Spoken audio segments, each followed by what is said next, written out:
যদি আপনি উঠেন 8টায়, পাখিরা যদি প্রাণীরা যদি আপনার থেকে আগে ঘুম থেকে উঠে, তাহলে আপনি প্রাণীর চেয়ে উত্তম কবি হলেন। আপনার অবশ্যই 5টার আগে উঠতে হবে। আপনি পৃথিবীর একজন সফল মানুষের নাম বলতে হবে নবী রাসূলদের পরেও, যারা এমনি দুনিয়ার দৃষ্টিতে সফল, এরা সূর্য ওঠার পরে ঘুম থেকে উঠেছে। আপনি সূর্য ওঠার আগে ঘুম থেকে উঠতে পারলেন, আপনি দুনিয়া কিভাবে দখল করবেন, দুনিয়া কিভাবে বিজয় করবেন? আপনার time management is very important. আপনাকে স্কিল ডেভেলপ করা দরকার, হ্যাবিট ডেভেলপ করা দরকার, চরিত্র। এটা মাই রুটিন। আমি বাংলাদেশের কয়েকজন বিখ্যাত মানুষের নাম বলতে পারি, তারা এত সফল।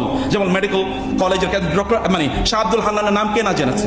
শাহ আব্দুল হান্নান যখন মারা যায় তখনও তিনি প্রচন্ড শক্তিশালী। এবং শাহ আব্দুল হান্নান বাংলাদেশের যদি মেডিকেল আমরা যদি ইবনে সিনা বা অন্যান্য ইয়ারগুলোর কথাবার্তা বলি, অথবা যদি এই যে ব্যাংকিং সেক্টর, ইসলামী ব্যাংক টেনশন ইত্যাদি, বাংলাদেশ সরকারের যে ভ্যাট ট্যাক্স ইত্যাদির জনক যিনি, আমি ওনাকে কোনোদিন দেখি নাই যে এই সময়ের পরে তিনি ওই কাজ করেছেন। তিনি যদি খেতে হয় 1টার মধ্যে খাবেন, 1টাই খাবেন, এটা 1.5টা কোনোদিন হয় না, আমি দেখিনি কখন।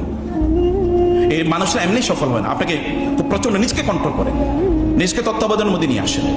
এবং এটাই যদি আমরা করতে পারি, তাইলেই কেবলমাত্র আমরা এই জমিনে আমরা নিজে সুস্থ না থাকলে আপনি কিভাবে করবো? নিজে বড় না হলে অন্যদেরকে কিভাবে বড় করবো? এবং প্রচুর পরিমাণ টাকার মালিক হতে হবে।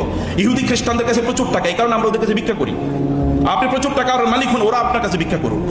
এবং টাকার মালিক হওয়ার জন্য হালাল পথে কাজ করেন, দিন রাত পরিশ্রম করেন, কেবল নিজের জন্য না, সমাজের জন্য, রাষ্ট্রের জন্য, মানবতার জন্য, মুসলমানদের জন্য। গাজায় মানুষ না খেয়ে মারা যাচ্ছে, আমরা দিতে পারি না।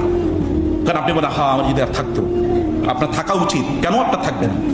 অবশ্যই থাকা উচিত। মুসলমানরা সারা পৃথিবীর সম্পদের মালিক, এটা আল্লাহ তাআলা বলেছেন, ওয়ালাকাদ কাতাবনা ফিজ জাবুরি মিন বাদি যিকর আন্নাল আরদা ইয়ারিসুহা ইবাদিয়াস সালিহুন।